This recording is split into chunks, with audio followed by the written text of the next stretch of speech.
In this example, given 2 points, we are going to determine an exponential function that passes through the ordered pairs 1, 27 and 2, 8.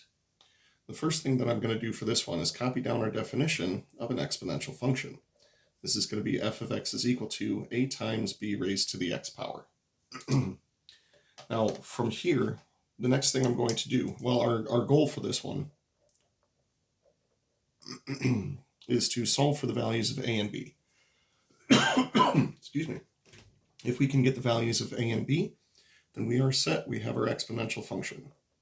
So the first thing I'd like to do is interpret these two ordered pairs. The ordered pair -1, 27 lets us know that when we set the input equal to -1, we will get a corresponding output of 27. We can interpret that in terms of the function as 27 is equal to a times b raised to the -1 power.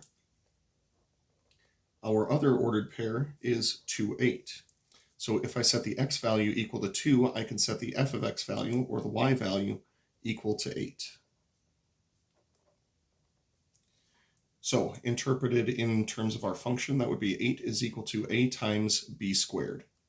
What results is a system of two equations with two variables, which we can solve using either substitution or elimination. What I'd like to do is start by interpreting the first equation by simplifying that negative exponent. b to the -1 power would be 1 over b.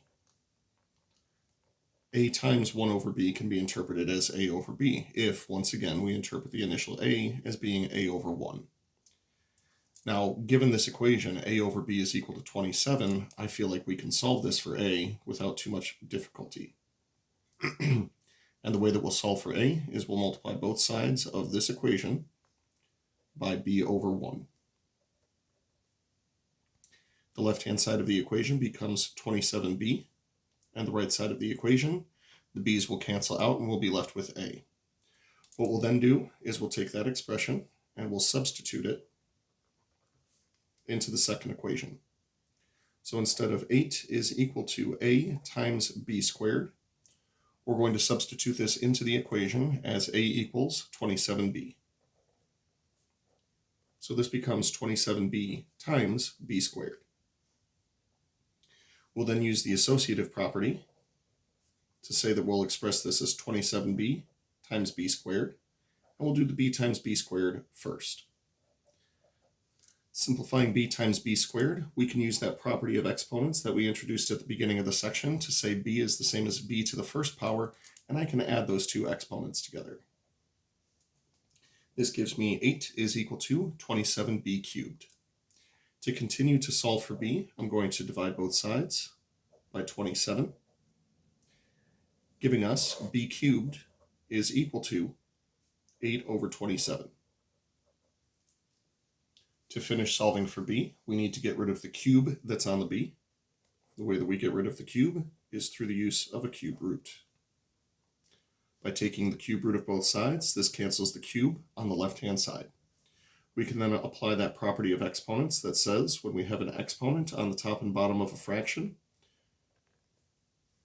roots are simply special forms of exponents because a cube root is the same as a 1/3 power. We can simplify this to be is equal to 2/3. Then we can head back to this equation up here and say now that we have a b value, we can plug in our b value to solve for a. B value is equal to 2/3, so a becomes 27 times 2/3. Once again, I'm going to refer to this as 27 over 1 in an effort to multiply these two fractions together. We can then cross-cancel the 27 over 3, reduces down to 9 over 1. Multiplying the numerators together, we'll get 18, and multiplying the denominators together, we will get 1 times 1. Well, that's just 1. 18 over 1, we'll just call that 18. Now that we have a value for a and a value for b, we can head back to the original exponential equation, or exponential function, and plug in the values that we got.